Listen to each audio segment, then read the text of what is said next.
ஒரு அழகான ஊர்ல ராம் என்கிற ஒரு ஏழ்மையான வாழைப்பழ வியாபாரி தினமும் வாழைப்பழம் வித்துட்டு வந்தாரு. தினமும் வாழைப்பழம் வித்தும் அவரோட குடும்பத்துக்கு தேவையான வருமானம் கிடைக்கல. ஆனால் அவரோட துரதிர்ஷ்டம், இன்னைக்கு ஒரு வாழைப்பழம் கூட விக்கல. இரவு நேரம் ஆகியும் ஒரு பழம் கூட விற்காததால சோர்வடைந்த ராமு ஒரு மரத்தடியில சோகமா உட்கார்றாரு. ரொம்ப சோர்வடைந்த ராமு அசதில தன்னை அறியாமலே தூங்கிட்டாரு. மறுநாள் காலையில எழுந்து பார்த்ததும் ராமுவுக்கு பெரிய அதிர்ச்சி. தன்னோட வாழைப்பழ கூடையில இருந்த ஒரு வாழைப்பழத்தை கூட காணோம். தன்னோட பழங்கள் திருடு போனது தெரிஞ்ச ராமு சோகத்துல அழுதுகிட்டு இருக்காரு. அழுது கொண்டிருந்த ராமுவிற்கு ஒரு இன்ப அதிர்ச்சி. திடீரென்று ஒரு தங்க வாழைப்பழம் மேலிருந்து அவரோட தலையில விழுந்தது.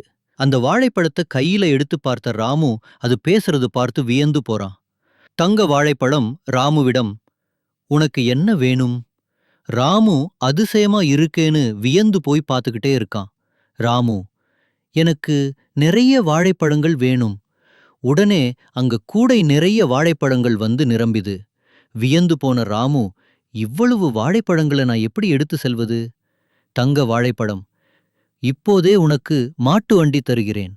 உடனே வாழைப்பழங்களை எடுத்து செல்வதற்காக அங்கு ஒரு மாட்டு வண்டி வந்தது. வாழைப்பழங்களை மாட்டு வண்டியில் ஏற்றின பிறகு ராமு சந்தோஷமாத்தான் கிராமத்துக்கு செல்றார். கிராமத்துக்கு வந்ததும் கிராமத்து மக்கள் ராமுவை ஆச்சரியமாக பார்க்கறாங்க. ராமு சந்தோஷத்துல அங்க இருக்க குழந்தைகள் எல்லாருக்கும் வாழைப்பழத்தை இலவசமா கொடுக்கறாரு. அடுத்த நாள் காலையில ராமு ஒரு வாழைப்பழ கடை ஆரம்பிக்கிறாரு. மந்திர வாழைப்பழமும் கூடவே இருந்தது. ராமு கடையில வாழைப்பழங்களை அடுக்கிக் கொண்டு இருக்கும்போது அங்கு வந்து சிறுவர்களுக்கு இலவசமாக வாழைப்பழங்களை கொடுத்தாரு. ராமுவின் நல்ல மனதை பார்த்து கிராமத்திலிருந்து பலர் அவன் கடைக்கு வந்து வாழைப்பழம் வாங்கத் தொடங்கினார்கள். இதை பார்த்து பொறாமை கொண்ட அந்த ஊரின் செல்வந்தராகிய கண்ணன் என்ற ஒருவர் இரவு நேரத்தில் ராமு தனது கடையை மூடிக்கொண்டிருக்கும்போது அங்கு வந்த கண்ணன் ராமுவின் மந்திர வாழைப்பழத்தை திருடி தனது வீட்டுக்கு கொண்டு சென்றார். வாழைப்பழம் காணாமல் போனதைக் கண்ட ராமு அதிர்ச்சியுடனும் கவலையுடனும் சொர்ந்து போனார்.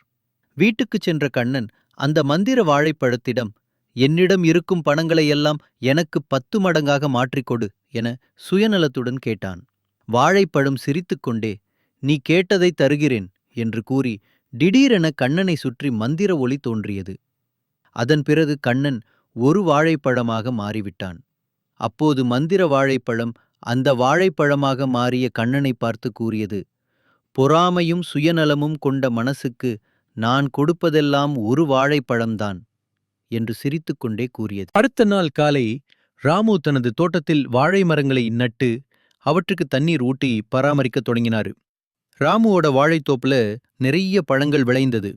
அதுல சில வாழைப்பழங்களை ராமு அங்க வந்த குழந்தைகளுக்கு இலவசமா கொடுத்தாரு. ரொம்ப நாட்கள் கழித்து மந்திர வாழைப்பழம் மீண்டும் ராமுவின் தோட்டத்திற்கு வந்தது. ராமு சந்தோஷமாக, "மந்திர வாழைப்பழமே, நீ திரும்பி வந்தது மிகவும் சந்தோஷமாயிருக்கு" என கூறினார்.